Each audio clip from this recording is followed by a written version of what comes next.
Welcome, dear listener, to a chilling enigma where logic meets the impossible. A tale of flickering light, locked doors, and the genius of Dr. Gideon Fell unraveling a murder by candlelight. A locked chapel, a dead man, and a candle that burned when no one could have lit it. Step into Dr. Gideon Fell's world, where the impossible hides behind reason. I'm so glad to know you're here. Tell me, where are you listening from tonight? I always look forward to hearing your reply. Do you enjoy mysteries like this one? Which detective stories keep you up at night? The wind that night had a voice thin, fretful, and unending. It whispered along the hedgerows of Margrave Hollow, rattled at the shutters of the old rectory, and moaned through the keyholes of Luke's chapel as though it had been trained for lamentation. Inside the chapel, where the air smelled of beeswax and cold stone, a single candle still burned before the altar. It was well past midnight when the caretaker, Mr. Abel Snipe, came trudging up the path, muttering about burglars and unpaid vestry dues. He paused at the door, blinking in the shifting flame that danced through the keyhole. The lock was firm, yet the faint yellow shimmer beyond it, like a signal from another world, made him uneasy. He fumbled for his key, the heavy ring jangling in his nervous hands, and when at last the door creaked open, the smell that met him was not of damp stone or candle wax. This was of something metallic, faintly sweet and wrong. Snipe shuffled forward a few steps. The single candle on the altar was nearly spent, its wax guttering into twisted rivulets.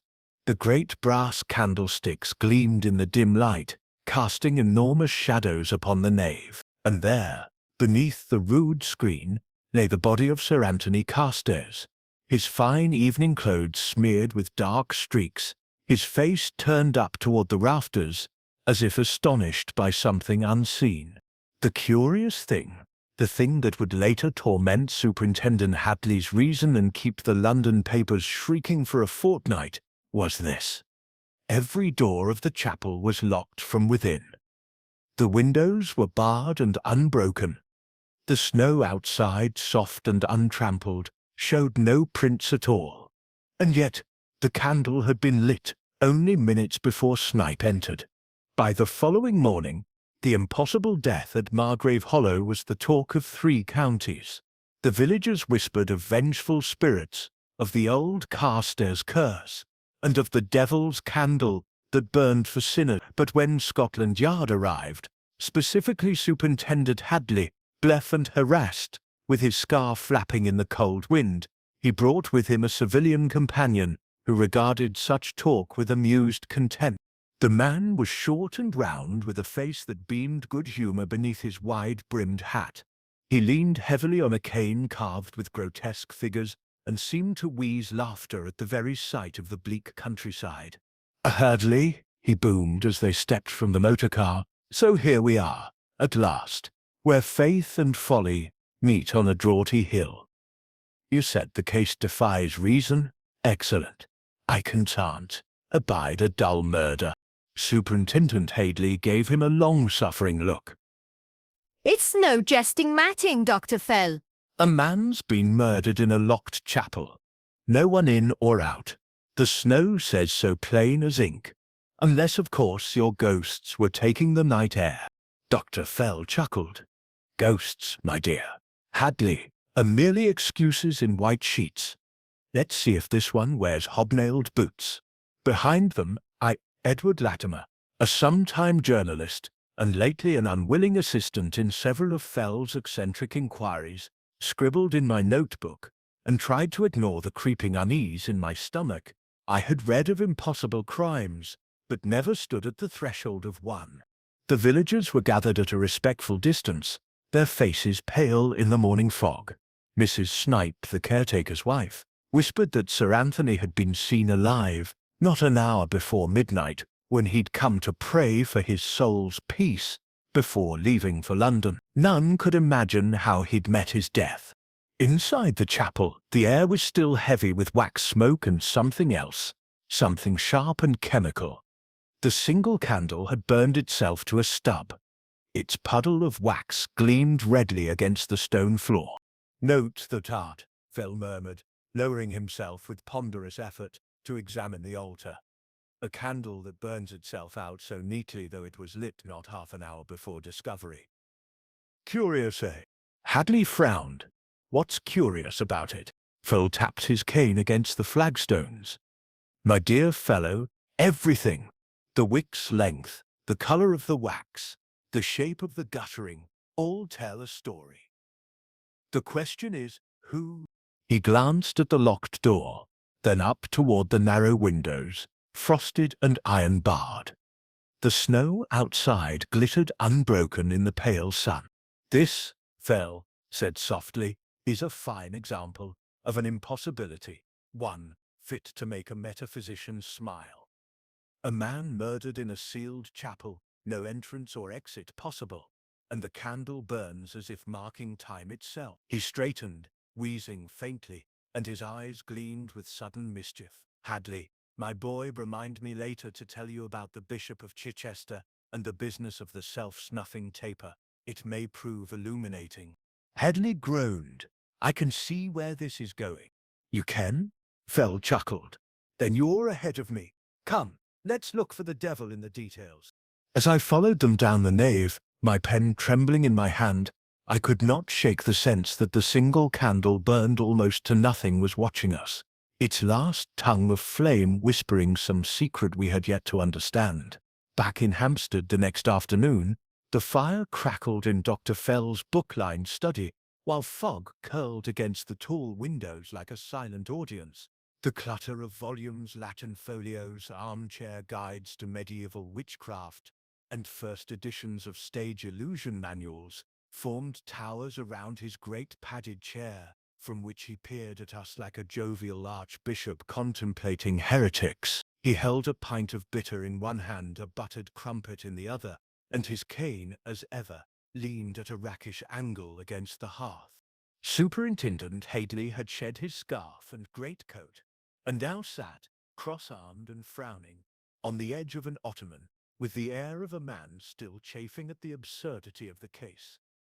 I nursed a sherry and tried to follow their conversation, though Dr. Fell's winding tangents veered from Archimedean livers to Roman funeral rites, and rather alarmingly a supposed instance of combustion by candlelight, recorded in the diary of a 17th-century parson. And yet, Fell said, brushing crumbs from his waistcoat, candles are such misleading witnesses, are they not? They glow innocently, but their behavior, how they burn, how they gutter or lean or fade, can be manipulated. Magicians use them to distract. Murderers may do the same. Hadley exhaled. What are you getting at, Doctor? Fell jabbed the air with his crumpet. Only that if we take the candle at face value, if we trust it to tell the time of death or hint at solitude in that chapel, we risk assuming the impossible. And the impossible, dear boy, is rarely more than a trick of the angle. The candle had nearly burned out, I offered, flipping back through my notebook. Mr. Snipe said it couldn't have been lit for more than 10 or 15 minutes, but the body was found at the very heart of a sealed structure. Fell finished. Yes, that's what makes it juicy. No footprints in the snow, doors locked from within, windows barred, and yet Sir Anthony lies there, throat slit neatly and professionally by the look of the photographs, and no weapon in sight. Hadley leaned forward, rubbing his temples. We've already interviewed the family.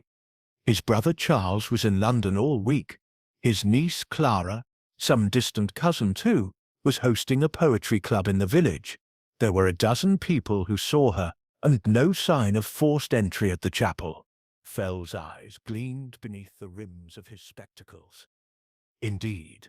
But allow me to ask a rather peculiar question. Why was the candle lit at all? Hadley blinked. What? Think, Hadley. Why would a man, just before midnight on a freezing night, enter a chapel alone and light a candle on the altar? Out of piety? Out of guilt? Or was it lit after his death by someone else entirely? I felt a shiver climb my spine. To make it look as though he'd been alone? Fell nodded. Possibly. Or to create a misdirection of time. Delay the discovery just long enough for an alibi to harden.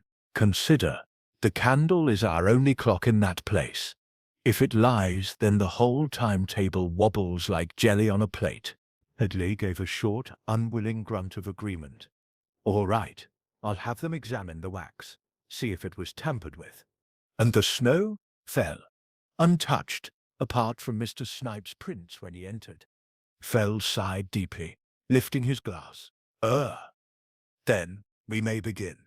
I have seen ghosts before, Hadley, men disguised in every form imaginable, but I have yet to meet one that floats over snow without a trace. He chuckled to himself, unless of course our culprit flew in on angel's wings, dropped down through the roof and floated back out again. He paused, fixing Hadley with sudden seriousness. There's something not right about that chapel, something beyond just a clever murder. The architecture, the positioning, the symbolism. When we go back tomorrow, I want it emptied, cleaned and left precisely as it was, nothing touched. Planning something? Hadley asked. Fell smiled. Only to watch the shadows behave, and perhaps ask the wind what it knows. The next morning broke dull and grey over Margrave Hollow, with the kind of clinging mist that made every surface glisten as though we were walking through the breath of the past. The chapel loomed out of it like a memory half forgotten, still sealed, still solemn, and still containing its central riddle. Superintendent Hadley and I arrived just before 8. Dr. Fell, predictably, had insisted on travelling separately, declaring that he needed a few vital artifacts from the Museum of Common Sense. Though what that meant, neither of us dared ask. Constables had already cordoned off the scene, and the press had been kept at bay by the fog and a rather dour sergeant who knew how to silence speculation with a look. Inside the chapel, the air was heavier than I remembered, less from the cold than from anticipation. The candle stub remained on the altar, untouched, its scarlet wax now hardened into a twisted, almost theatrical shape. A faint trace of smoke still seemed to cling to the rafters, as though the air itself resented being disturbed. Hadley went over to the door and tried the lock again. No scratches, no tool marks. Locked from the inside with the key still present in the bolt. If he was killed elsewhere and brought in, they'd have had to carry him in through solid stone. I nodded, staring at the bare flagstones between the pews, and no drag marks either. He's been placed, yes, but almost with reverence. The hush broke with the heavy rhythmic footfalls of Dr. Gideon Fell, whose silhouette swelled out of the mist like some Renaissance titan draped in a cloak. He entered, wheezing cheerfully and tipping his wide-brimmed hat at the altar, as if greeting an old adversary. Good, he boomed. They've kept the scene tidy. That's rare. Now, close the doors, if you please, and shut us in. Hadley shot him a glance. You want to be locked in? For a few minutes. If the killer could manage it without supernatural aid, I don't see why we should fear the same. He waddled to the center of the nave and set his cane down with a decisive thump. Now, gentlemen, let's ask ourselves, what are we really seeing here? He pointed to the candle, then to the body's former position beneath the rude screen. This is theater, carefully staged. The candle, the position of the body, the absence of blood trail, it's all design, not accident. You think the killer lit the candle after the murder? Hadley asked. Fell's eyes twinkled behind his glasses. What I think is that the candle is part of the murder weapon. I blinked. How can a candle kill a man? Oh, it didn't. But it did speak, eloquently. If you know how to listen, the question is not how the killer entered, but when. Just suppose that the killer was already inside the chapel long before Sir Anthony arrived. Hidden, waiting. Hadley frowned. You mean he was ambushed? Exactly, or worse, lured.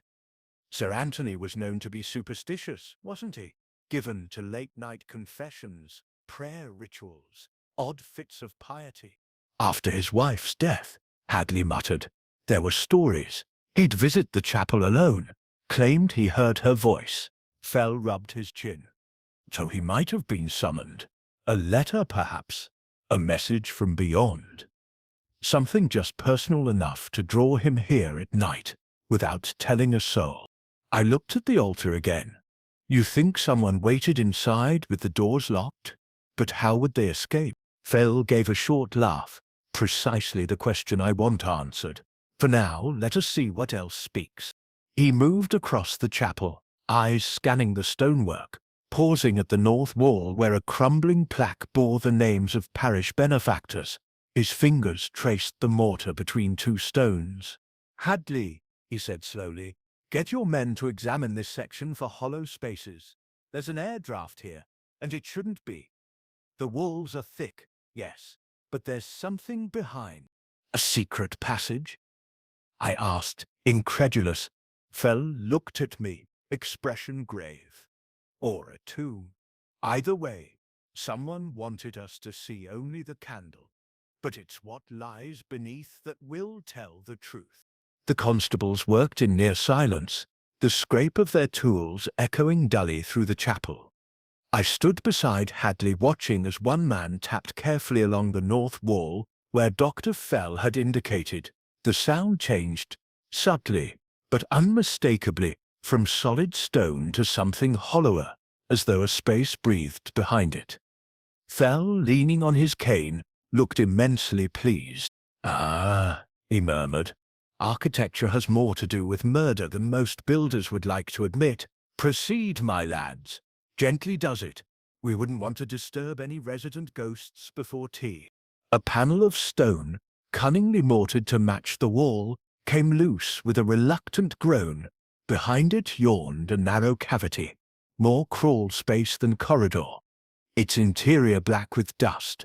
I caught the faintest whiff of stale air, and something else, faintly chemical, like spent matches. Hadley crouched and shone his torch inside. "There's something metallic," he said. "There, at the far end." The beam picked out a small brass lamp, its glass chimney soot-stained, its wick burned low. Next to it lay an empty wine bottle, 2 cigarette ends, and what might have been a crumpled scrap of paper. Fell bent forward with an agility surprising for his bulk, and retrieved it delicately with a pair of tweezers. "Forgive me," he read aloud, squinting, "for I cannot let it be known. No signature." Hadley's brow darkened. So someone was hiding in here, waiting. Fell nodded, and not without comforts, you see. The lamp, the bottle, the cigarettes.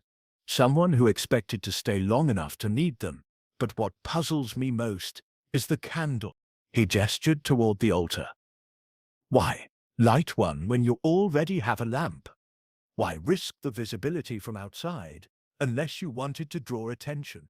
The constables exchanged uneasy glances. The air from the narrow space was colder now, whispering faintly, as if the chapel itself exhaled in relief at the discovery. Fell tapped his cane against the floor, muttering half to himself. An illusion of solitude, a performance in darkness, and the letter confession or lure, who can say? Hadley, we must trace that handwriting. It might prove the first true voice in this file. Outside, the mist had thickened into a clammy drizzle. As we emerged into the churchyard, I saw the snow now slushed into grey mud by the boots of curious villagers.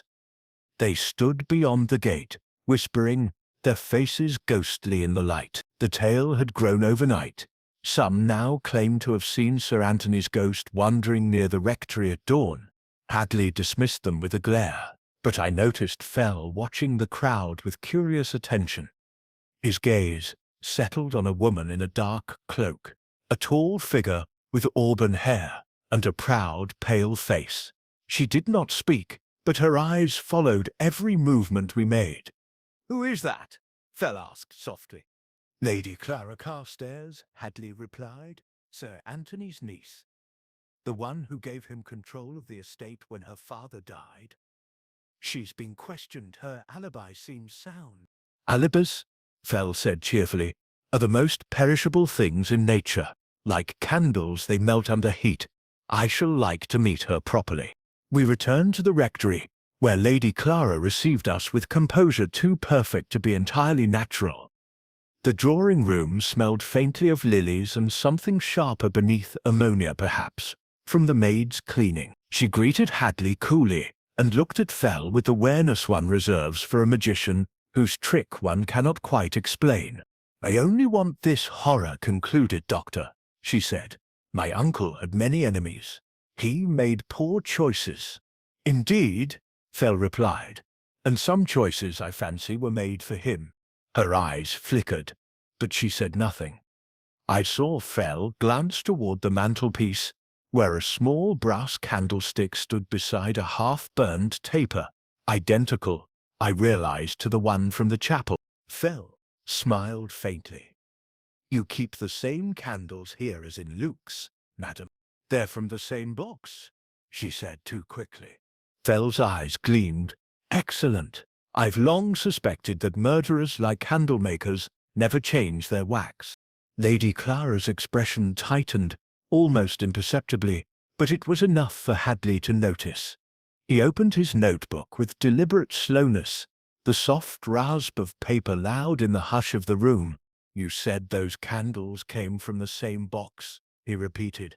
"Where might we find the rest of them?" "In the servants' pantry," she replied, her tone measured. "They're household stock, Superintendent. The chapel hasn't been used regularly since my uncle stopped funding the parish, so when he visited to pray, he took candles from here. It was easier than asking the curate." Her voice was calm, but her fingers, graceful, gloved and still, tightened ever so slightly around the edge of the tea tray before her. Fell's round face glowed with good humor. He had seated himself heavily in an armchair that groaned under the effort, and now regarded her with a mixture of amusement and sympathy. "Forgive me," he said softly, "but you seem quite sure of your uncle's habits. Do you happen to recall when you last saw him alive?" She hesitated. "That afternoon. Around 4, I believe. He'd come to fetch some documents, estate matters, and he mentioned stopping by the chapel before taking the late train to London. That was the last I saw of him." Hadley scribbled something in his notebook, then asked, "And you were home all evening?" "I was entertaining friends," she said, meeting his gaze evenly. "They left just before midnight. You may confirm it, I believe Sergeant Miller already has." Fell leaned forward, the chair creaking beneath him. "And this poetry club, as Hadley tells me. That's quite an unusual gathering for such a stormy night." She smiled faintly. "Art seldom chooses fair weather, Doctor." He chuckled at that, but his eyes did not leave her. "Indeed, though sometimes art conceals a rather practical aim, eh?" Before she could answer, a maid entered with a folded sheet of paper. "Beg pardon, miss," she murmured, handing it over. Clara glanced at it briefly, then almost too quickly, crumpled it in her hand. The movement was small, but Fell's eyes, sharp despite their genial mistiness, caught it. "Something urgent?" he asked, his voice deceptively mild. "Nothing of consequence," she said, slipping the paper into her pocket. "Household matters." Hadley exchanged a look with me, one that said he was making a mental note to retrieve that letter later. Fell, meanwhile, rose with surprising agility. "Well, my dear lady, I shall not intrude upon your morning longer, but perhaps tomorrow, when the fog lifts, you might indulge me in a walk through the chapel grounds. I should like to understand how the snow lies around the building." "As you wish, Doctor." He bowed slightly, cane tapping against the rug as we left. "But outside," Hadley muttered. "You think she's hiding something?" Fell adjusted his scarf and grinned. "Hadley, my boy, everyone's hiding something. The trick lies in discovering who hides knowledge and who hides guilt." He stopped and looked back at the manor windows, where a warm glow bled faintly through the mist. "Lady Clara strikes me as too poised. A woman with secrets tends to tremble. A woman who fears being found out pretends to be unshakable." We walked down the gravel path, our boots crunching softly. I ventured, "You noticed the candles immediately. Do you truly think they mean something?" Fell gave a rumbling laugh. "My dear Latimer, When a man dies beside a candle that tells lies, one must assume the wax is speaking for someone else. The same brand in her drawing room? Too neat! There's connection, manufactured or mechanical. Either way, I'll wager that candle was meant to deceive the eye, not light the soul. Hadley frowned. A trick candle, perhaps, or a delayed one. Fell turned toward the chapel, barely visible through the fog. I've seen candles that burn in intervals, that relight themselves, even those that smolder until air moves. You'd be astonished at what stage illusionists can devise. The murderer, Hadley, has borrowed not from theology, but from theatre. I felt the cold settle in my chest. Then we're looking for someone who understands performance. Fell's smile was grave now. Precisely. And in this house, my dear fellow, I suspect the curtain hasn't yet fallen. The fog had not lifted by the next morning, but the light had changed, thinner, colder, more metallic. It crept through the windows of the rectory dining room, turning every silver utensil pale and ghost-like. Superintendent Hadley and I were breakfasting in reluctant silence when Dr. Fell appeared, a vast and rumpled silhouette framed by the doorway, his hat already dripping from the drizzle outside. He carried under one arm a bulky parcel, wrapped in brown paper, which he set down on the table beside the marmalade with a triumphant wheeze. "Gentlemen," he announced, "our murderer is either a genius or a fool. Possibly both. Either way, he or she has a flair for timing." Hadley groaned. "You've been out again, I suppose." "Indeed. I paid a call to the village chemist, a man whose curiosity nearly matches my own. He recalls selling a small supply of potassium chlorate and paraffin wax to one of the Carstairs servants last month. Perfectly innocent on paper, of course, unless you happen to know how a chemist's candle burns." He began unwrapping the parcel, producing several candles identical to the ones we'd seen in the chapel. "Observe to the naked eye, ordinary taper, but mix chlorate into the wax and you create a curious property, one that allows a delayed ignition or even a sudden flare when the air shifts." Hadley stared. "You mean those candles could relight themselves?" "Not quite, but they can appear to burn longer or shorter than they truly do, depending on how they're prepared. A perfect misdirection for a murderer who wishes to falsify time. Sir Anthony might have been dead for hours before Snipe found him, though the candle suggested mere minutes. I felt a chill that had nothing to do with the morning air. So the candle's burn time was falsified deliberately. But why go to that trouble unless— Fell interrupted with a broad smile, "our culprit's alibi hinged upon the moment of discovery. Someone wanted the body to seem freshly dead. That's why the candle was our clock, and why it lies." He stuffed the candles back into the paper, dusted his hands and looked at Hadley. "You've still that note from the chapel?" Hadley nodded, fishing the crumpled scrap from his pocket. "Handwriting analysis isn't back yet." "No need." Fell's small eyes twinkled. "I've already seen its twin." He withdrew from his coat another slip of paper creased, perfumed faintly with lilies. It was the note Lady Clara had tried to hide the previous afternoon. Your constable, bless his conscience, recovered this from her wastebasket. The hand is identical. Hadley's expression darkened. Then she lured him to the chapel? Perhaps, but let us not race to conclusions. Fell eased himself into a chair, the wood creaking under his weight. It could be that she forged a note written by another, or that someone used her paper and pen to create a false trail. Still, the psychology fits too neatly to ignore. Guilt often dresses itself in refinement. And you saw how carefully she managed her composure. The door opened then, and Sergeant Miller entered, cap in hand. "Beg pardon, sir. We've been examining that hidden cavity in the chapel wall, like you said. Found something further in the rubble, a piece of rope, tarred at one end, and a hook, as though it was used for lifting." Fell looked delighted. "Ah, excellent. Hadley, what did I tell you? Every locked room hides its skeleton key. Bring those items here immediately." and have the chapel cleared for reconstruction at noon. By the time we reached Luke's again, the mist had grown thick as wool. The chapel door stood open now. The air inside damp and metallic.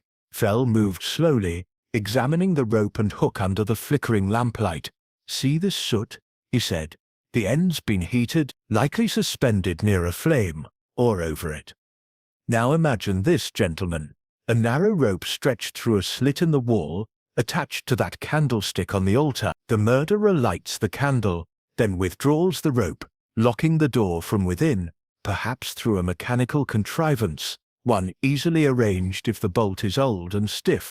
Hadley frowned, following the line of Fell's cane as he traced the theory in the air. "So you're suggesting someone set the scene before Sir Anthony ever arrived?" "Precisely. The candle timed the illusion. When its falsified flame burned down, it made it appear as though death had come but minutes before discovery, when in truth the murderer was already far away, locked door and all. Ingenious. But there's one complication that betrays them."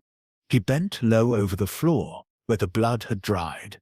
"Notice, Hadley, the flow of blood runs toward the door, not away. Our killer killed him near the entrance, then dragged him back to the rood screen.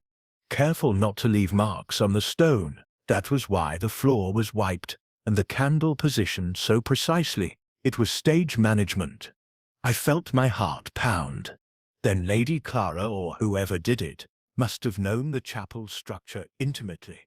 "Indeed," Fell murmured, straightening with effort. "Which brings us back to motive.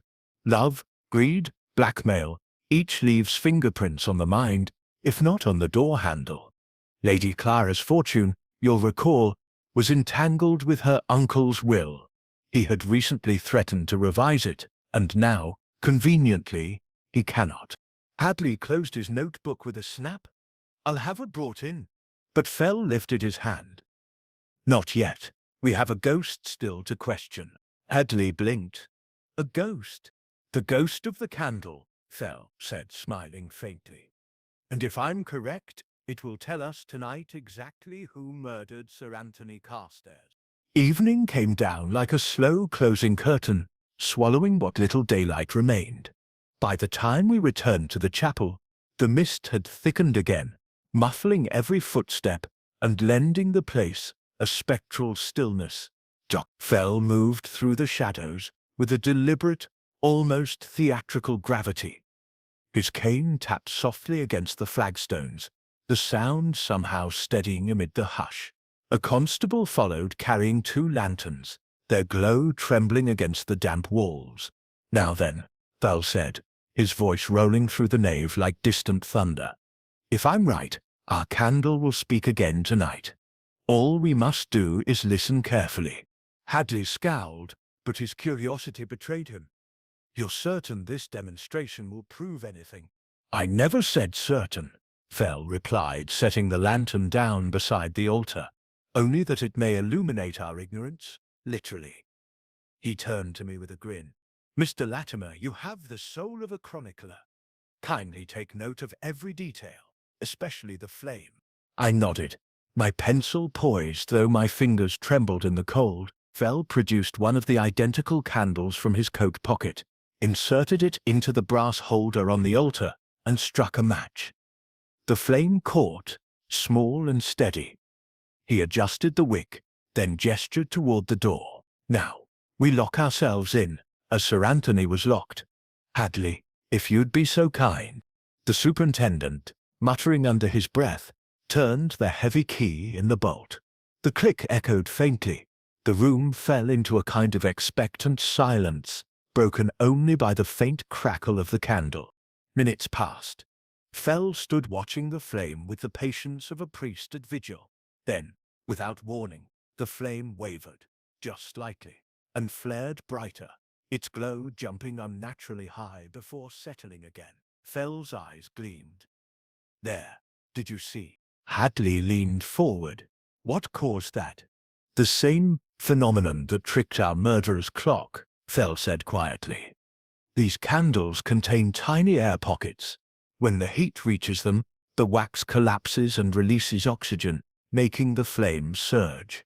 It looks as though it burns longer than it truly does. Now imagine one of these candles half-treated, its upper layer ordinary wax, the rest infused with our chemist's concoction. It would appear to burn at a normal rate, then suddenly leap to its end far faster, misleading any observer about when it was lit. I felt a creeping chill.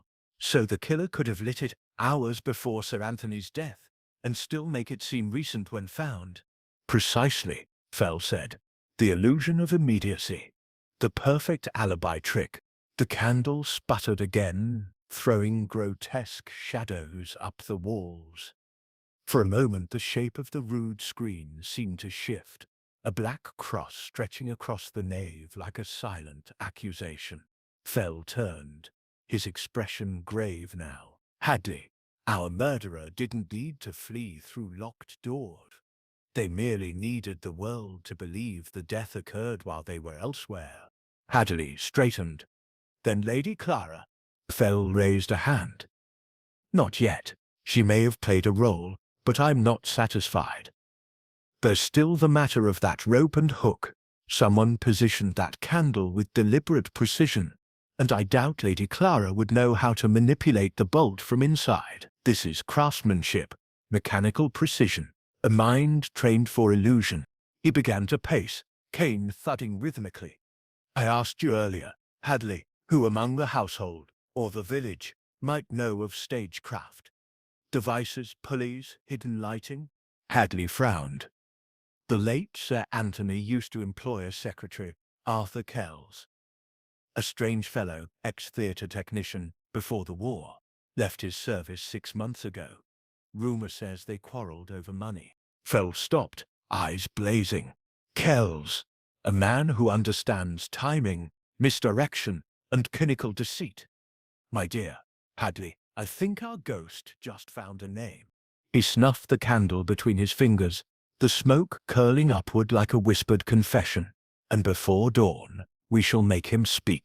The lamps burned low in the rectory drawing-room, throwing long, shuddering shadows against the walls. The rain had begun in earnest now, rattling at the panes like 1,000 impatient fingers. It was nearing midnight, and though exhaustion tugged at me, Dr. Fell appeared in his element, his eyes bright, his manner almost boyishly gleeful, as he leaned forward over the cluttered table where maps of the chapel and sketches of the mechanism lay spread. Hadley paced the carpet, hands clasped behind his back. You're telling me, he said, for the third time, that this man Kells set up the entire illusion days beforehand, that he tampered with the lock, the candle, the very room itself, and no one noticed. Why should they? Fell replied, puffing at his pipe until the smoke coiled like fog above his head. Stage magicians make a living by ensuring no one does notice. Kells knew Carstairs' nightly habits. He knew the man's superstitions, his confessions to the dead wife, his routine of lighting candles and praying. It would have been simplicity itself to bait him with a forged letter, to make him believe some spirit sought him in the chapel. The cleverness lies not in entering or leaving, but in arranging the scene beforehand. Once the stage was set, the rest was just choreography. I remember the sudden stillness that followed his words. The clock ticking in the hall, the wind moaning faintly down the chimney. Fell continued, his tone softening. But there's a gap in our drama. The killer's trick is sound, but human vanity always leaves a fingerprint. I want to see how neat our friend Kells truly was. As if summoned by the word, Sergeant Miller entered with his boots still wet from the storm. We've found him, sir, he said breathlessly. Arthur Kells at the old vicarage lodgings down by the river. He's been staying there under another name. Claims to have come back only 2 days ago. Hadley's head snapped up. Alive and well, then? Very much so, sir, the sergeant said grimly. And when we mentioned Sir Anthony, he turned white as chalk. Bring him here, Hadley ordered. Within the hour, Arthur Kells stood before us, pale, sharp-featured, his clothes damp, and his collar askew. There was a nervous energy about him, a twitch at the corner of the mouth, the flicker of restless eyes that never seemed to land anywhere for long. He looked like a man perpetually measuring escape route. Hadley began in his most official tone. You were in the service of the late Sir Anthony Carstairs for 2 years? Yes, Kells muttered, until he dismissed me. For what reason? Kells hesitated, then sneered faintly. Because I knew too much. Hadley's eyebrows rose. About what? About him. His finances, his threats, his obsession. Dr. Fell chuckled softly, like a distant drumbeat of thunder. You mean his dabbling in spiritualism, eh? The little seances, the whispered apologies to his wife's shade. You encouraged them, didn't you? It must have been profitable. Kells glared. He wanted to believe, Doctor. I merely provided the illusion. Fell said, drawing deeply on his pipe. The illusion. How neatly that word returns to us. Hadley stepped closer. You were seen in the village 2 nights before the murder. Don't deny it. We've a witness from the inn. I came to collect wages owed to me, Kells said quickly.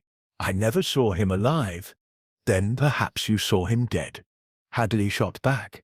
Kells' lips moved, but no sound emerged. The rain hammered harder against the glass, as though demanding to be heard.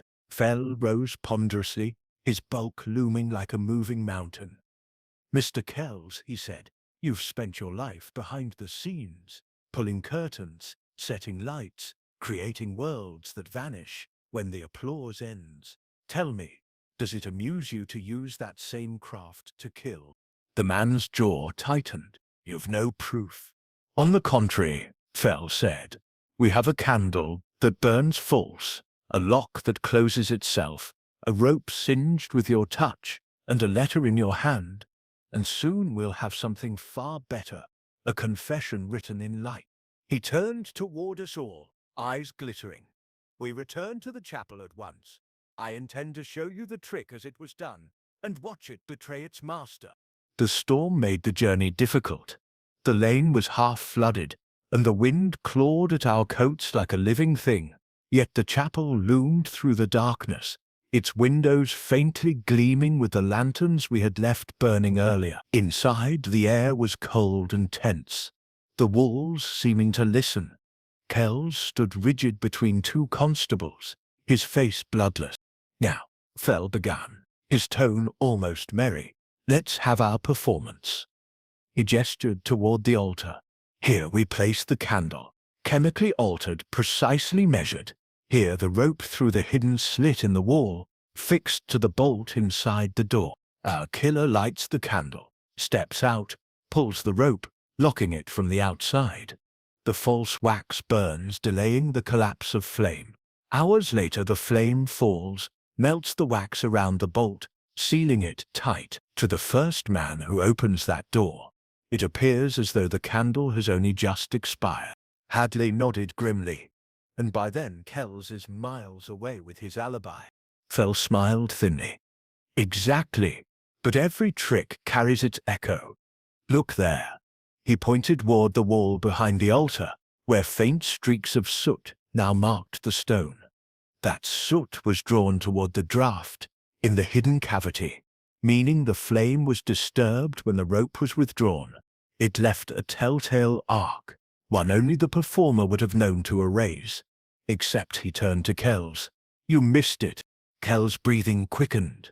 It's nonsense. Fell's voice thundered, shaking the rafters. You missed it because you came back the next day to check your handiwork. You waited for the body to be found, and then, when the crowd gathered, you slipped in as one of them. The caretaker saw a man in a dark coat near the gate that morning. That was you.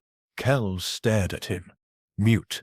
The silence stretched, heavy and suffocating. Then, at last, his shoulders sagged. He ruined me, he whispered. He was going to expose me, my frauds, my debts. He mocked me in front of his friends. I only wanted him to believe for one night that he truly met the devil he feared. Fell sighed, his expression suddenly weary. And so you became that devil yourself? Hadley gave the order quietly, and the constables led Kells out into the storm. The sound of their boots faded, leaving only the whisper of rain and the faint hiss of the extinguished candle. Fell looked down at the wax-stained altar and murmured, almost gently, "There's always a trick, gentlemen, but never a miracle." The constables' lanterns dwindled into the night, their light dissolving against the mist as they escorted Kells away toward the motor car. When the door shut behind them, silence reclaimed the chapel. Deep, wet, and breathing, I remember the smell most of all: wax, stone, and that faint tang of metal that still clung to the air where the blood had dried. Dr. Fell stood unmoving for a moment, his cane planted before him, his vast figure casting a distorted shadow across the flagstones. Then he sighed, softly, almost regretfully, and began to gather the scattered evidence from the altar. Hadley, rubbing his neck, muttered, "You've got your confession, Doctor. What's left to prove?" He admitted it straight out.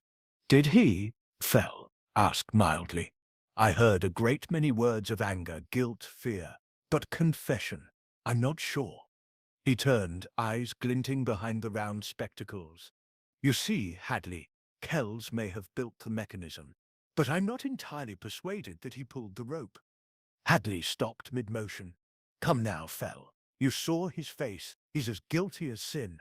"Perhaps," Fell said, "and yet sin often borrows a face to hide its own. I've been thinking of that letter, the one that summoned Sir Anthony to his death. The handwriting matched Lady Clara's. If Kells forged it, he did so with extraordinary nerve. But what if he didn't forge it at all?" A chill slid down my spine. "You mean she truly wrote it?" Fell puffed on his pipe, a faint orange ember flaring in the dark. "She wrote it, yes, but perhaps not for the purpose we assume. Picture it, my boy. A proud, intelligent woman trapped in the web of her uncle's cruelty, his manipulation, his blackmail. A woman who knew of Kells's past, his mechanical genius, his resentment.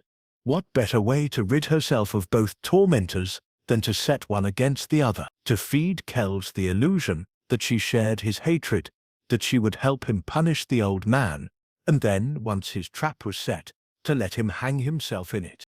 Hadley frowned. "You're suggesting she used him?" "I'm suggesting she guided him," Fell said. "Kells built the trick, but someone whispered the design into his ear. Someone who knew that Sir Anthony's habits could be turned to fatal advantage. That whisper came from the house, where the same candles burned. The sound of the rain intensified, drumming against the roof, like ghostly applause. I watched Fell's round face tilt upward as though listening for something else, something beneath the storm. His eyes were distant but bright, and when he spoke again, his voice dropped to a low rumble. "You see, gentlemen, the candle was not just a clock, it was a signal. When it flared its final time, it would have been visible through the chapel window from the rectory terrace. And who, I wonder, was awake at that hour to see it burn?" Hadley's brow furrowed, his tone cautious. "You think she was watching for it?" Fell nodded. She had only to glance out her window and know the act was complete. Then, in the morning, she would appear the grieving niece, alibi airtight, demeanor immaculate. But she overreached herself. When I mentioned the candles being from the same box, her voice faltered for just a breath. "It's always the small slips that undo perfection." We stood in silence. Even Hadley, usually quick to grumble, seemed unwilling to speak. The chapel's walls seemed to lean inward, as if listening. Then Fell's voice, suddenly brisk again, broke the spell. "Hadley, we must pay Lady Clara one last visit. Bring her here. I fancy our ghost story isn't quite over." By the time the motor car returned through the storm, the clock on the rectory struck 1. Lady Clara stepped from the car without hesitation, though her cloak and gloves were soaked through. Her composure, as ever, was flawless, but her eyes darted once toward the dark interior of the chapel before settling on Fell. "Superintendent Hadley insists you wished to see me," she said. "I can't imagine why." Fell smiled, bowing slightly. "Because, my dear lady, I dislike unfinished plays, and you've been acting a leading role in this one." She stiffened. "If this is about Kells, I've told you, I knew nothing of his plans. On the contrary, Fell said, you knew them better than anyone. You encouraged him. You lent him your stationery for that fatal letter, and when the deed was done, you meant to let him take the blame. Only you hadn't accounted for one thing. The chapel candle, your candle, which betrayed you. She laughed then, low and incredulous. You can't possibly prove that. Fell took from his pocket 2 short candle stubs, one from the chapel, one from her own drawing room. But I can, you see, the household supply was uniform, except for one box. The one you kept separate in your private cabinet, a blend you'd ordered specially from London, scented faintly with rose oil, quite subtle, but when mixed with chlorate, it leaves a residue of perfume when burned. I smelled it here the first morning. Her face went pale. That proves nothing. It proves everything, Fell said gently, because that scent clung to Sir Anthony's coat as well. You had been with him earlier that evening. You lit one of your own candles for him in the chapel, pretending to comfort him, pretending piety, and left it burning over his corpse to seal the illusion. When Kells saw the body later, he assumed his mechanism had done its work. You made him your scapegoat. There was a long pause. The rain slowed, became a whisper. Lady Clara's lips parted, but no words came. Then her shoulders slumped, and for the first time her poise cracked. He was going to ruin me, she whispered. He meant to change the will, to expose every debt. I wouldn't go back to poverty. Fell inclined his head. You chose theatre instead of honesty. But every performance ends, Lady Clara, and the curtain always falls. She gave a small, strangled sound, neither sob nor laugh, and let her gloves fall to the floor. Hadley stepped forward, handcuffs glinting faintly in the lantern light, but Fell raised a hand. Let her sit, he said quietly. There's been too much shouting in this house already. Lady Clara sank onto a pew, staring at the guttered candle. I wrote the last line of my notes with a shaking hand, realizing that every clue had been before us from the start. The wax, the scent, the window, the lies concealed beneath civility. Dr. Fell stood by the altar once more, his figure vast and solemn, and murmured as though to himself, in the end, the light never lies. It only burns away the darkness we refuse to see. The rain slowed at last to a fine whisper, as though the storm itself were listening. Lady Clara sat very still on the pew, gloved hands slack in her lap, eyes fixed on the dark gloss of the altar rail.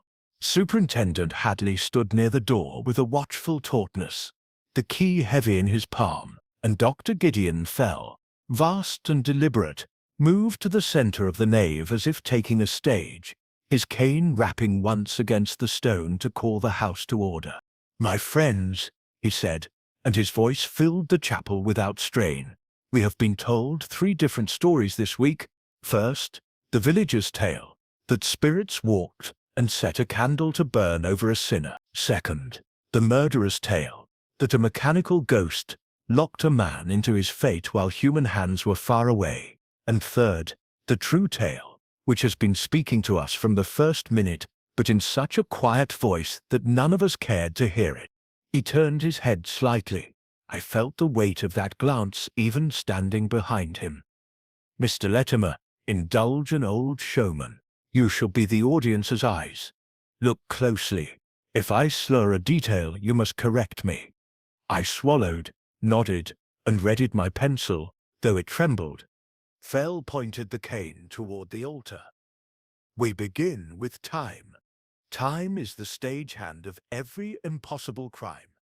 Here we had a candle for a clock, and that clock lied. Our chemist's mixture, chlorate and paraffin, let the flame breathe in surges, so that it seemed to have begun only minutes before discovery. The candle's trick suggested a recent death. Though Sir Anthony may have lain here for hours, that was Kells's contribution. The falsified clock. Kells's name made Lady Clara flinch.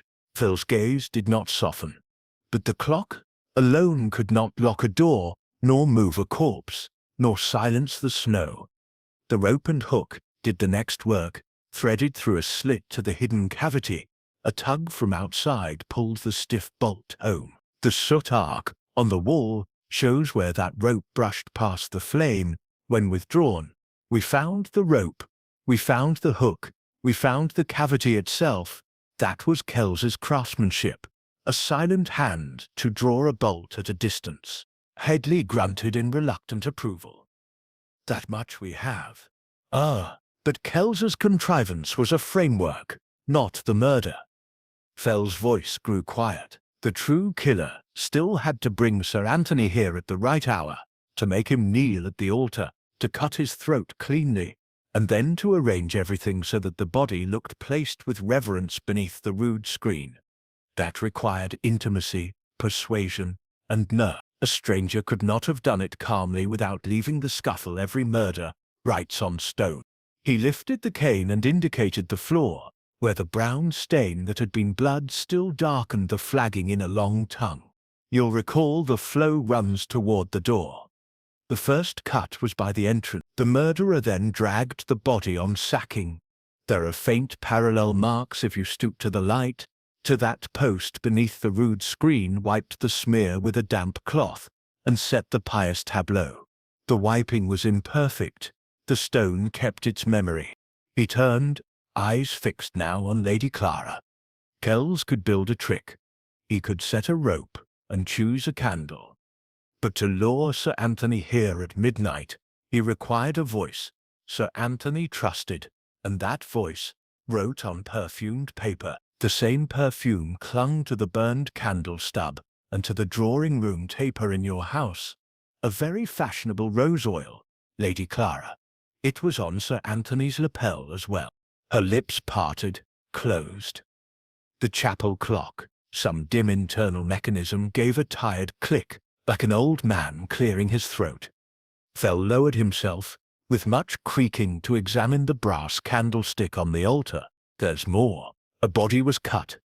Yet we found no weapon. Where did it go? The killer could not take it away. Our snow stood guard. It was not in the pews, not behind the altar, not beneath the flagstones loosened by the mason. Therefore it must be in the wall. He thumped the cane against the north wall where the panel had been opened earlier. In that cavity there were comforts. A lamp, a bottle, cigarettes, and tar on the rope's end where a hook had been heated. I thought, why tar a hook, unless you mean it to hold something besides rope? A thin blade, for instance, wrapped once in cloth and pressed against mortar above the slit until the tar sets. Later, tug the line and the sticky point detaches. The hook slides free, leaving the blade up among the dust where no one looks. Before any of us could speak, Fell did an extraordinary thing. He removed his hat, placed it on a pew with surprising gentleness, and handed his cane to me. Stand steady, lad. Then, with a dexterity I had never suspected, he eased his bulk to one knee at the cavity's lip, and reached up within, his fingers groping along the top edge. Dust, grit. Ugh, bless my soul. His hand closed, withdrew, and from his fingers dangled a narrow, wicked little knife, its handle wrapped in now stiffened cloth, with a black tarred lump clinging like pitch to the corner. Hadley swore softly.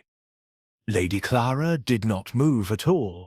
Fell set the blade on the altar cloth, as one might lay down an insect pin from a specimen case.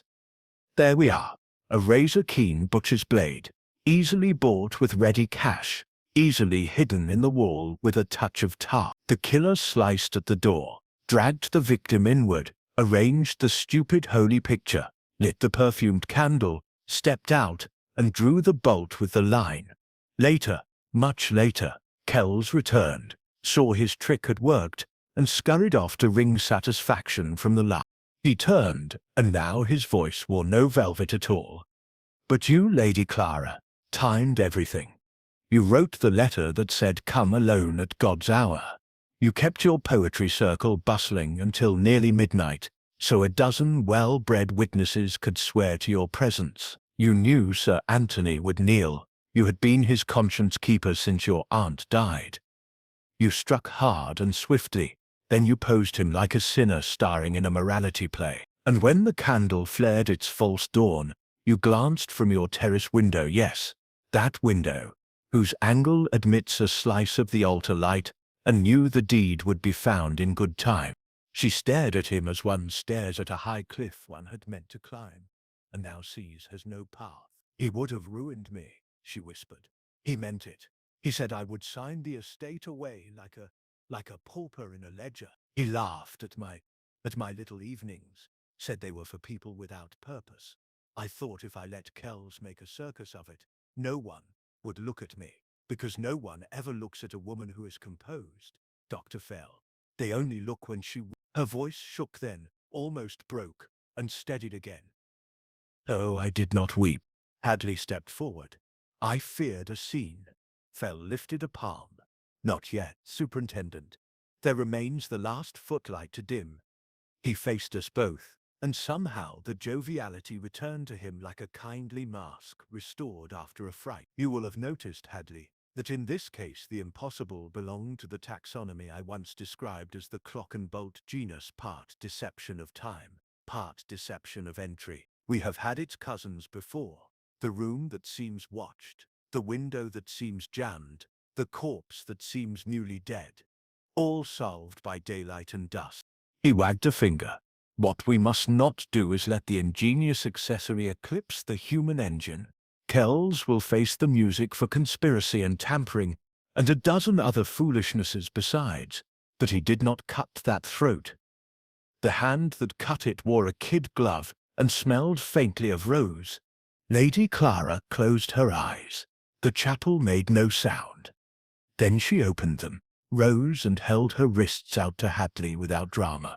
Will you allow me 5 minutes, she asked very quietly, to put my affairs in order? I will not run. There is nowhere to run. In Margrave Hollow, the square sees everything by morning. Hadley looked at Fell. Fell's huge head dipped once. 5 minutes, he said. In the rector's study. Sergeant Miller will attend you. Leave letters if you must, but no more theatre. She nodded and went. The door closed softly behind her, the sound barely louder than the rain's murmur. For a little while, none of us spoke. Then, Hadley blew out his breath and rubbed at his jaw. There's always a catch with you, Fell. I thought we were done after Kells babbled. Yet you weren't satisfied. My dear Hadley, Fell said, and he chuckled, but there was no gloating in it. I am rarely satisfied where a play ends on the wrong line. Kells's face told us he'd basked in the show. It did not tell us he had the spine to make the first cut. That needed someone colder. He picked up his hat, dusted the brim, as though it too had been in peril, and set it back on his head. Besides, there was that business of the candle's scent. I warned you once about the Bishop of Chichester and the self-snuffing taper. Never mind. That can wait for a fire and a comfortable chair. The point is that wax is like people. It keeps the company it has been poured among. That rose betrayed its friend. I found my voice at last. Doctor, did you know from the start? Oh, bless you, no, he said, laughing outright now, his great shoulders shaking once. From the start I knew only that something in the chapel wanted a draft, and could not find one. It's usually like that. You stand in a place and let it tell you what it hasn't told anyone. Then you go home, drink something unfashionable, and make a nuisance of yourself until the lies line up in the proper order. Footsteps returned along the aisle. Lady Clara came back composed, with 2 folded notes, and her cloak about her shoulders, and gave the notes to Hadley. To my solicitor, she said, and to the curate's fund, for the poor. She swallowed once. For the first time she looked terribly young. Is there anything else you require, Dr. Fell? He shook his head. Only this. Do not mistake composure for strength. It can be merely a costume, and costumes wear out. He bowed, a courtly, old-fashioned inclination that made my throat ache, and stepped aside as Hadley led her away. The door shut. The echo travelled up into the rafters and was gone. Outside, the storm had exhausted itself, What remained was the thin smell of wet stone and the faint sweetness of a rose that had finally spent its last breath. Fell stood very still, then thumped his cane once and turned toward the night. "Come along, Latimer," he said, with sudden, absurd briskness. "There's a public house down the road that keeps a tolerable ale and an intolerable pianist. I propose to correct both situations by drinking the former and drowning the latter." I laughed more loudly than the joke deserved. We went out into the washed darkness, and the chapel's candle at last guttered into honest dark.